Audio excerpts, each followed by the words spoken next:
Hello everyone, thank you for watching. So I just watched the Clayface movie trailer and I have to tell you, this movie trailer did not really do much for me.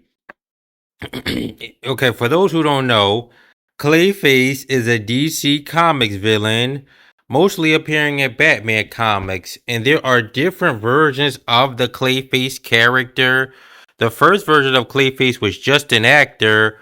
If I am correct, he had no superpowers. He just used the name of Clayface and was a human serial killer. And then the second Clayface was a man that has superpowers. He's able to turn into a substance that lets his body morph.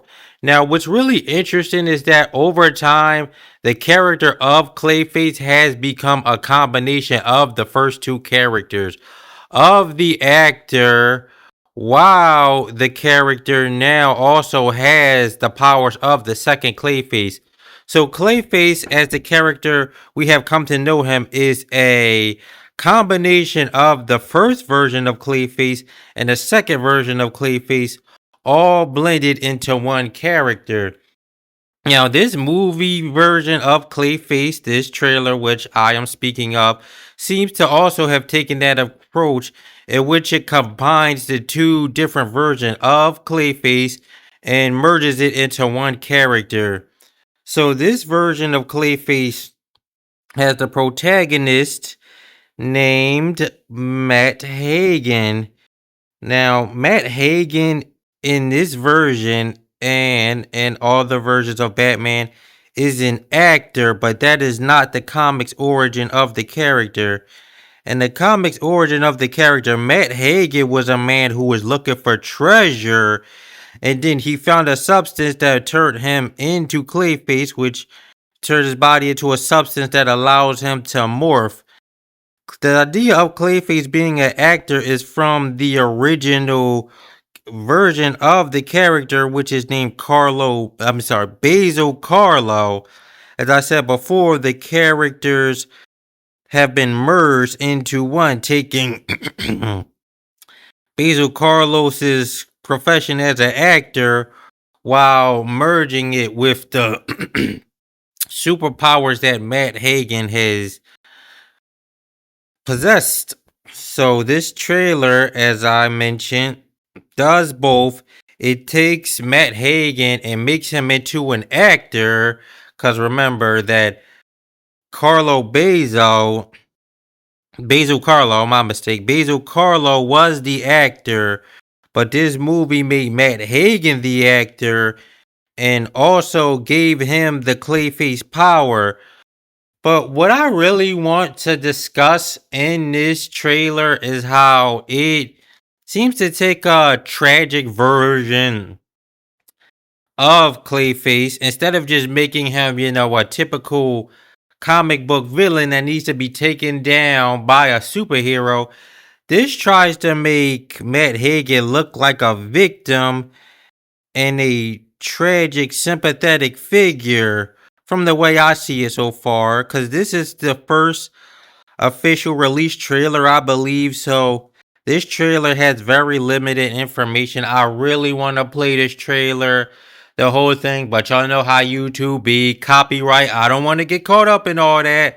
Copyright, fair use. I'm saying copyright and fair use because I am reviewing this trailer in a way that aligns with the fair use terms. Anyway, so yeah, in this movie, doesn't look like a traditional, supervillain narrative in which the supervillain clashes with a superhero. This looks like a tragic psychodrama in which, as I mentioned, Matt Hagen is supposed to be a tragic figure. It's supposed to be sympathetic. It does not look like a traditional fictional supervillain narrative in which the villain is coming up with a negative scheme and has to be stopped by a superhero. This looks like a tragic drama with psychological elements and body horror elements.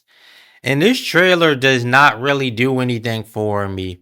I'm not really feeling much from the song being played in an eerie manner, Right here, we're supposed to, I suppose, feel sympathy for Matt Hagen. And then we also, see some dramatic sights. We see the body horror. We see some shape shifting.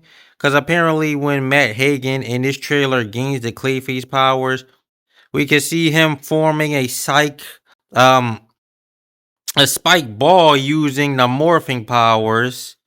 So yeah, I feel like that this movie will mitigate the super villain aspects of the character. And I really feel like that it's going to go in on the psychodrama aspect and it's going to go into the body horror. And I feel like that the supervillain aspect will be a lesser factor, which is a problem because Clayface is a DC comic supervillain and should be treated as such, not some tragic figure that tries to be portrayed in a sympathetic light that happens to get superpowers. This is a DC Comics supervillain that should be featured fighting a superhero. But yeah, like I figured, because in this modern era, they like to take superhero characters or supervillains and just mitigate the superhero supervillain aspect and just turn them into something else. And apparently, to this AI overview, the film focuses on a tragic Cronenberg-esque origin story rather than a traditional superhero narrative. Now, I know the name Cronenberg. I'm not really familiar with Cronenberg's works, but I already figured that it wouldn't have, a traditional superhero supervillain narrative because this just how these characters are being portrayed now. Just like with Green Lantern, is not being portrayed really as a superhero narrative, but a cop drama.